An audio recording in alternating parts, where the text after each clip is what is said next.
ନମସ୍କାର ବନ୍ଧୁଗଣ ଆପଣମାନଙ୍କୁ ଆମର ଏହି ଜ୍ୟୋତିଷ କାର୍ଯ୍ୟକ୍ରମକୁ ବହୁତ ସ୍ୱାଗତ। ତେବେ ବନ୍ଧୁଗଣ ଆଜିର ଭିଡ଼ିଓଟି ଆପଣଙ୍କ ପାଇଁ ବହୁତ ହି ଖାସ୍ ଆଉ ବହୁତ ହି ମହତ୍ତ୍ୱପୂର୍ଣ୍ଣ ରହିବାକୁ ଯାଉଛି। ଆଜି ଆମେ ଜାଣିବା ନବଗ୍ରହଙ୍କ ଉପସ୍ଥିତି ଅନୁସାରେ ଆଗାମୀ 2 ମାସ ଆପଣଙ୍କ ପାଇଁ କିପରି ସାବ୍ୟସ୍ତ ହେବ, କ'ଣ ଚମତ୍କାର ହେବ, ଆଶ୍ଚର୍ଯ୍ୟଜନକ ଭାବରେ ନବଗ୍ରହଙ୍କର ସ୍ଥିତି ଆପଣଙ୍କ ଜୀବନରେ କିପରି ପ୍ରଭାବ ପକାଇବ। ତେବେ ବନ୍ଧୁଗଣ ଯଦି ଆମେ କହିବା ଆପଣଙ୍କ ପାଇଁ ଆଗାମୀ ଏ 2 ମାସରେ ପୁରା ନୂଆ ସ୍ଥିତିର ମଉକା ନେଇକି ଆସୁଛି। ଯଦି କହିବା ସୌଭାଗ୍ୟ, ସୁଖ, ସମୃଦ୍ଧି, ରିଦ୍ଧି, ସିଦ୍ଧି, ସ୍ୱାସ୍ଥ୍ୟ, ପାରିବାରିକ ବ୍ୟବସ୍ଥା ଶୁଭର ଆଗମନ ହେବା ପାଇଁ ଯାଉଛି। ଆପଣଙ୍କ ପାଇଁ ଏ 2 ମାସ ଶାନଦାର ସାବ୍ୟସ୍ତ ହେବ। ଏ ବିଷୟରେ ଯେ ଆମେ ଆଲୋଚନା କରିବା, ଏ ଭିଡ଼ିଓଟି ଆପଣଙ୍କ ପାଇଁ ବହୁତ ହି ବିଶେଷ ରହିଛି। ବିଶେଷ ଭାବରେ ଆମେ ଜାଣିବା କି ଆଗାମୀ ଏ 2 ମାସରେ କ'ଣ ୟୁଟର୍ନ ଘଟିବ ଆପଣଙ୍କ ଲାଇଫରେ। ଆପଣଙ୍କ ଲାଇଫରେ କ'ଣ ମିରାକଲ ହେବ ସେ ବିଷୟରେ ଜାଣିବା। ତେବେ ବନ୍ଧୁଗଣ ଯଦି ଆମେ କହିବା ରାଶିଚକ୍ରର ଗୁରୁତ୍ୱପୂର୍ଣ୍ଣ ଆମ ଜୀବନରେ ବହୁତ ଅଧିକ ହିଁ ରହିଥାଏ। ଯଦି ଆମେ କହିବା ଇତିହାସ ସାକ୍ଷୀ ରହିଛି ଜୀବନର ପ୍ରତ୍ୟେକ ସମୟ, ପ୍ରତ୍ୟେକ ଦିନ, ପ୍ରତ୍ୟେକ ମାସ ଜୀବନର ନୂତନ ଅଧ୍ୟାୟ ଆରମ୍ଭ ପାଇଁ ହୋଇଥାଏ। ତାହା ଆଧ୍ୟାତ୍ମିକ ପାଇଁ ହେଉ କି ଭୌତିକ ପାଇଁ ହେଉ। ବନ୍ଧୁଗଣ ଆଦିକାଳରୁ ହିଁ ମନୁଷ୍ୟର ପ୍ରକୃତି ଧନ ସମ୍ପତ୍ତି ପ୍ରାପ୍ତ କରିବା ପାଇଁ ହିଁ ଇଚ୍ଛା ପ୍ରକାଶ କରିଥାଏ ଏବଂ ପ୍ରୟାସ ମଧ୍ୟ କରିଥାଏ। ଆଉ ଏଥିରେ ମଧ୍ୟ ପ୍ରତ୍ୟେକ ଇଚ୍ଛା ମା ଲକ୍ଷ୍ମୀଙ୍କୁ ପ୍ରାପ୍ତ କରିବା ପାଇଁ ହୋଇଥାଏ। ବନ୍ଧୁଗଣ ବେଳେବେଳେ ମନୁଷ୍ୟଙ୍କ ଜୀବନରେ ଗ୍ରହଙ୍କର ଏପରି ସ୍ଥିତି ବନିଥାଏ ଯାହାଦ୍ୱାରା ମନୁଷ୍ୟ ତା ଜୀବନରେ ବହୁତ ବଡ଼ ପରିବର୍ତ୍ତନ ମଧ୍ୟ ଆସିଥାଏ। ଏ ପରିବର୍ତ୍ତନ ବିଷୟରେ ଆଜି ଆମେ ଆଲୋଚନା କରିବା କି ଆପଣଙ୍କ ଜୀବନରେ କ'ଣ ପରିବର୍ତ୍ତନ ଘଟିବ। ଏହା ପୂର୍ବରୁ ଯଦି ଆପଣଙ୍କର ଏ ରାଶି ତ ଏ ରାଶି ଯଦି ହୋଇଥାଏ ଈଶ୍ୱରଙ୍କୁ ସଚ୍ଚା ହୃଦୟରୁ ଭକ୍ତ କରୁଥାନ୍ତି, ବିଶ୍ୱାସ କରନ୍ତି, ଭିଡ଼ିଓଟିକୁ ଲାଇକ୍ କରି କମେଣ୍ଟ ବକ୍ସରେ ଜୟ ଜଗନ୍ନାଥ ଅବଶ୍ୟ ଲେଖିଦିଅନ୍ତୁ ଏବଂ ଏପରି ରାଶିଚକ୍ର କାର୍ଯ୍ୟକ୍ରମ ଦେଖିବା ପାଇଁ ଆମ ଚ୍ୟାନେଲ ସହ ଯୋଡ଼ି ହୋଇକି ମଧ୍ୟ ରହିବେ। ତେବେ ଆସନ୍ତୁ ଜାଣିବା ଏ ଗ୍ରହମାନଙ୍କର ଉପସ୍ଥିତି ପାଇଁ ଦୁର୍ଯ୍ୟୋଧନଙ୍କୁ ମଧ୍ୟ ହସ୍ତିନାପୁରର ରାଜତନ୍ତ୍ର ପ୍ରାପ୍ତ ହୋଇଥିଲା। ଆଉ ଏ ଅଭିଶାପରୁ ମଧ୍ୟ ରାଜା ହରିଶ୍ଚନ୍ଦ୍ରଙ୍କୁ ଦ୍ୱାର ଦ୍ୱାର ବୁଲିବା ପାଇଁ ପଡ଼ିଥିଲା। ବନ୍ଧୁଗଣ ଯଦି କହିବା ଏ 2 ମାସରେ ଗ୍ରହଙ୍କର ଅବସ୍ଥିତି ଆପଣଙ୍କ ପାଇଁ ବିଶେଷ ଭାବରେ ଖାସ୍ ରହିଛି। ଆପଣ ନିଜେ ଦେଖିବେ ଗ୍ରହଙ୍କର ଉପସ୍ଥିତି କ'ଣ ପରିବର୍ତ୍ତନ ନେଇକି ଆସିବ। ଆସନ୍ତୁ ଜାଣିବା ଆଗାମୀ 2 ମାସ ଆପଣଙ୍କ ଜୀବନରେ କ'ଣ ପରିବର୍ତ୍ତନ ନେଇ ଆସିବ। ଆପଣଙ୍କ ପାଇଁ ଆଗାମୀ ଏ 2 ମାସରେ ଗ୍ରହଙ୍କର ଉପସ୍ଥିତି ଶାନଦାର ରହିବ। ନୂତନ ଆରମ୍ଭ ହେବାର ସମ୍ଭାବନା ରହିଛି। ଏ ସମୟରେ ସ୍ଥାନୀୟ ବିଦେଶୀୟ ସହର ପ୍ରାପ୍ତ ହେବାର ସମ୍ଭାବନା ମଧ୍ୟ ରହିଛି ଏବଂ ଆପଣଙ୍କର ଆଖପାଖ ପରିବେଶରେ ପରିବର୍ତ୍ତନ ହେବ। ପୂର୍ବ କିଛି ମାସ ହେବ ସମୟ ଆପଣଙ୍କର ଖରାପ ଥିଲା, ଯେଉଁଥିପାଇଁ ଆପଣ ଅନେକ ମାନସିକ ଅଶାନ୍ତି ଦେଇକି ଗତି କରୁଥିଲେ। ଏବେ ସେସବୁ ଦୂର ହେବାର ନଜର ମଧ୍ୟ ଆସୁଛି। ଯଦି କୋର୍ଟ କଚେରୀର ମାମଲା ଚାଲିଛି ତ ରାୟ ମଧ୍ୟ ଆପଣଙ୍କ ସପକ୍ଷରେ ଯିବାର ନଜର ଆସୁଛି। ଏହା ସହିତ କୌଣସି ମାମଲା ପକ୍ଷପାତ ନ ହୋଇ ଆପଣଙ୍କ ସପକ୍ଷରେ ଯିବାର ମଧ୍ୟ ନଜର ଆସୁଛି। ଯଦି ଆଗରୁ କାହା ସହିତ କୌଣସି ଦ୍ୱନ୍ଦ୍ୱ ବା ମନମାଳିନ୍ୟ ଥିଲା, ତେବେ ବର୍ତ୍ତମାନ ସମୟରେ ସେସବୁ ଦୂର ହୋଇ ନୂତନ ଏବଂ ଉତ୍ତମ ସମ୍ପର୍କ ଗଢ଼େଇବାର ନଜର ମଧ୍ୟ ଆସୁଛି। ଏ ମାସରେ ବିଦ୍ୟାର୍ଥୀମାନଙ୍କ ପାଇଁ ମଧ୍ୟ ଏ ସମୟଟି ଅତି ଉତ୍ତମ ରହିଛି। ଯଦି ଏ ମାସରେ କୌଣସି ଇଣ୍ଟରଭ୍ୟୁ ଆପଣଙ୍କର ରହିଛି ତ ବହୁତ ହି ଭଲ ରହିବ। ବିଦ୍ୟାର୍ଥୀମାନଙ୍କ ପାଇଁ ଏ ମାସଟି ଶାନଦାର ରହିବ। ପାଠପଢ଼ାରେ ମନ ଲାଗିବା ସହିତ ନୂତନ ପାଠପଢ଼ା ଆରମ୍ଭ କରିବା ପାଇଁ ସୁଯୋଗ ପ୍ରାପ୍ତି କରିବେ। ଆପଣଙ୍କ ପାଇଁ ଏ ମାସ ଯେତେ ଲାଭଦାୟକ ରହିଛି ତାଠାରୁ ଅଧିକ ଲାଭଦାୟକ ପୂର୍ବ ମାସ ରହିବ। କାରଣ ଏ ମାସରେ ଅନେକ ପ୍ରକାରର ସୁଖ ସୁବିଧା ଆପଣଙ୍କୁ ପ୍ରାପ୍ତ ହେବ। ଯଦି ଆପଣଙ୍କର କୌଣସି କାର୍ଯ୍ୟ ଅଧୁରା ଥିଲା ତାହା ପୂର୍ଣ୍ଣ ହେବାର ମଧ୍ୟ ନଜର ବିଶେଷ ଭାବରେ ଆସୁଛି। ତେଣୁ ପ୍ରୟାସ କରି ଚାଲନ୍ତୁ, ସଫଳତା ନିଶ୍ଚିନ୍ତ ଭାବରେ ଆପଣଙ୍କୁ ପ୍ରାପ୍ତ ହେବ। ବନ୍ଧୁଗଣ କାର୍ଯ୍ୟକ୍ଷେତ୍ରରେ ଆପଣଙ୍କୁ ସୁଖ ସୁବିଧା ପ୍ରାପ୍ତ ହେବ।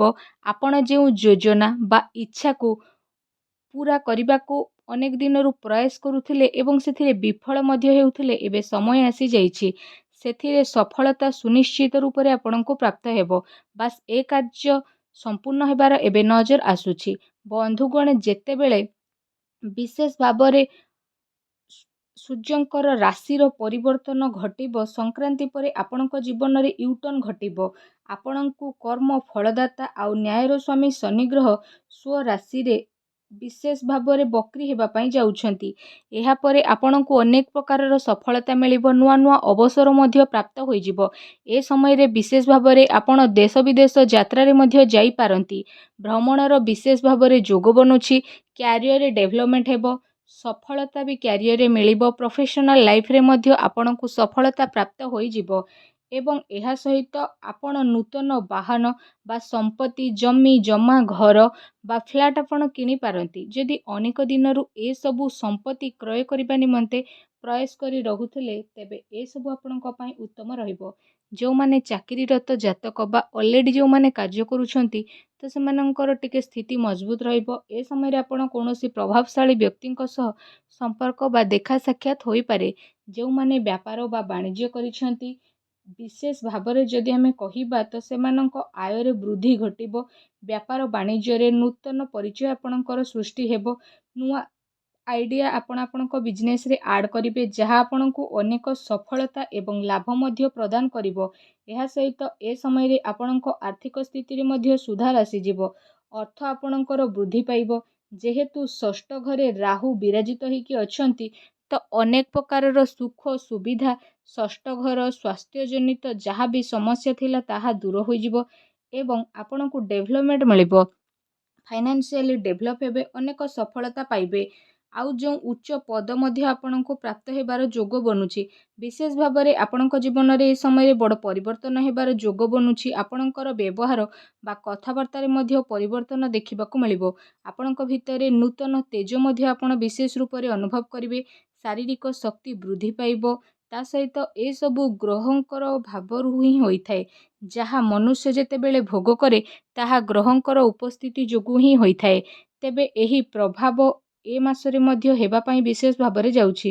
କାରଣ ଏ ମାସରେ ଯଦି କହିବା ସୂର୍ଯ୍ୟ ଗୋଚର କରୁଛନ୍ତି, ତ ବେପାର ବାଣିଜ୍ୟ ପାଇଁ ଏ ମାସ ଅନେକ କ୍ଷେତ୍ରରେ ଶୁଭ ରହିଛି। ବିଶେଷ ଭାବରେ ଏ ମାସରେ ଶୁକ୍ରଙ୍କ ରାଶି ପରିବର୍ତ୍ତନ ପରେ ଆପଣଙ୍କ ଜୀବନ ସୁଖମୟ ହେବେ।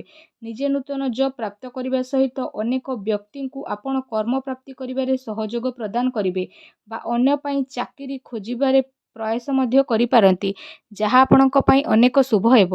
ଯଦି ଆପଣ ଅନେକ ଆଗରୁ ଚାକିରି ପ୍ରାପ୍ତ କରିଛନ୍ତି, କାର୍ଯ୍ୟରତ ଅଛନ୍ତି, ତ କାର୍ଯ୍ୟରେ ବି ସଫଳତା ପ୍ରାପ୍ତ ହୋଇଯିବ। ଯଦି କହିବା ଆପଣଙ୍କର ବ୍ୟାଙ୍କ ବାଲାନ୍ସରେ ସୁଧାର ଆସିବ, ସେୟାର ମାର୍କେଟରେ ଇନଭେଷ୍ଟ କରୁଛନ୍ତି, ତ ବି ଆପଣଙ୍କ ପାଇଁ ସ୍ଥିତି ଲାଭଦାୟକ ରହିବ। ଅର୍ଥ ଯୋଗାଡ଼ କେନ୍ଦ୍ର ବା ଅର୍ଥ ଯୋଗାଣ ସଂସ୍ଥାରେ ମଧ୍ୟ ଲାଭ ପାଇବେ। ସରକାରୀ କ୍ଷେତ୍ରରେ କାର୍ଯ୍ୟରତ ବ୍ୟକ୍ତି ରାଶି ପରିବର୍ତ୍ତନ ଯୋଗୁଁ ଇଚ୍ଛା ଅନୁସାରେ ଟ୍ରାନ୍ସଫର ବା ପ୍ରମୋଶନ ପାଇବାର ଯୋଗ ବନୁଛି। ତା ସହିତ ନିଜ ପିତାଙ୍କ ସହଯୋଗରେ ଅଟକିଥିବା କାର୍ଯ୍ୟ ସଫଳତାର ସହ ପ୍ରାପ୍ତ କରିବାରେ ନଜର ଆସୁଛି। ଏ ସମୟରେ ଆପଣଙ୍କ ଭାଗ୍ୟର ସମ୍ପୂର୍ଣ୍ଣ ସାଥ ମିଳିବ।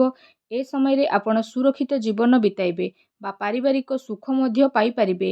ବୃହସ୍ପତିଙ୍କର ଭାବରେ ଉପସ୍ଥିତି ଆପଣଙ୍କର ଗୃହକୁ ଖାସ ଭାବରେ ବହୁତ ହିଁ ଶୁଭ ଫଳ ପ୍ରଦାନ କରୁଛି ଏବଂ ଗୁରୁଜନଙ୍କ ସହ ମାନ ସମ୍ମାନ ବା କହିବାକୁ ଗଲେ ଉତ୍ତମ ସମ୍ପର୍କ ସୃଷ୍ଟି ହେବ ଏବଂ ସୁଖ ପ୍ରଦାନ କରିବ।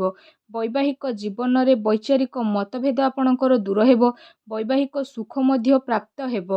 ଆପଣଙ୍କ ପାଇଁ ବିଶେଷ ଭାବରେ ସୁଖ ସୁବିଧା ଥାଇ ମଧ୍ୟ ପୂର୍ବରୁ ଯେଉଁ କଷ୍ଟ ଭୋଗୁଥିଲେ, ଏବେ ସେ ସମୟ ଆସିଯାଇଛି। ଜୀବନର ଆନନ୍ଦକୁ ଆପଣ ଉପଭୋଗ କରିବେ, କଷ୍ଟ ଦୂର ହେବ, ସୁଖ ପ୍ରାପ୍ତ ହେବ। ତେବେ ଏହା ଥିଲା ଆପଣଙ୍କ ପାଇଁ ଆଗାମୀ 2 ମାସର ଚମତ୍କାରୀ ଆଶ୍ଚର୍ଯ୍ୟଜନକ ରାଶିଫଳ। ତେବେ ଏବେ ଆସନ୍ତୁ ଜାଣିବା ଯାହା ଅଶୁଭ ଅଛି ତାକୁ ଶୁଭତାରେ ପରିଣତ କରିବା ପାଇଁ ବିଶେଷ କରି ଖାସ କରି ଆପଣଙ୍କ ପାଇଁ କିଛି ଉପାୟ। ଯଦି ଆମେ ବିଶେଷ ଭାବରେ କହିବା ଶୁକ୍ରଙ୍କ ପାଇଁ ଉପାୟ କରିବା ଆପଣଙ୍କ ପାଇଁ ବହୁତ ହି ଶୁଭ ରହିବ। ଆପଣ ପ୍ରତ୍ୟେକ ଶୁକ୍ରବାର ଦିନ ଗୋମାତାଙ୍କୁ ନିଜ ହାତରେ ରୁଟି ଏବଂ ଗୁଡ଼ ଖାଇବାକୁ ଦିଅନ୍ତୁ। ଆପଣଙ୍କର ସ୍ଥିତି ମଙ୍ଗଳମୟ ହେବ। ଏହା ସହିତ ଶୁକ୍ରବାର ହେଉ ବା ଅନ୍ୟ ସମସ୍ତ ବାରରେ ନିଜ ଦେହରେ ଅତର ଲଗାନ୍ତୁ। ନିଜ ବୃଦ୍ଧା ଆଙ୍ଗୁଳିର ତଳ ଭାଗରେ ଆପଣ ଅତର ବ୍ୟବହାର କରନ୍ତୁ। ଏହାଦ୍ୱାରା ଶୁକ୍ର ମଜବୁତ ହୋଇଥାନ୍ତି ଆଉ ଶୁକ୍ରଙ୍କର ଶୁଭ ଦୃଷ୍ଟି ପ୍ରାପ୍ତ ହୋଇଥାଏ। ଜୀବନରେ ସୁଖ ସୌଭାଗ୍ୟ ପ୍ରେମ ଭଲ ପାଇବା ପ୍ରାପ୍ତ ହୋଇଥାଏ। ଆପଣଙ୍କର କ୍ୟାରିୟରରେ ଓ ଭାଗ୍ୟର ସାଥ ପାଇଁ ସୂର୍ଯ୍ୟଙ୍କୁ ଜଳାର୍ଘ୍ୟ ଅର୍ପଣ କରନ୍ତୁ। ଆପଣଙ୍କର ମଙ୍ଗଳ ହେବ। ଜୟ ଜଗନ୍ନାଥ।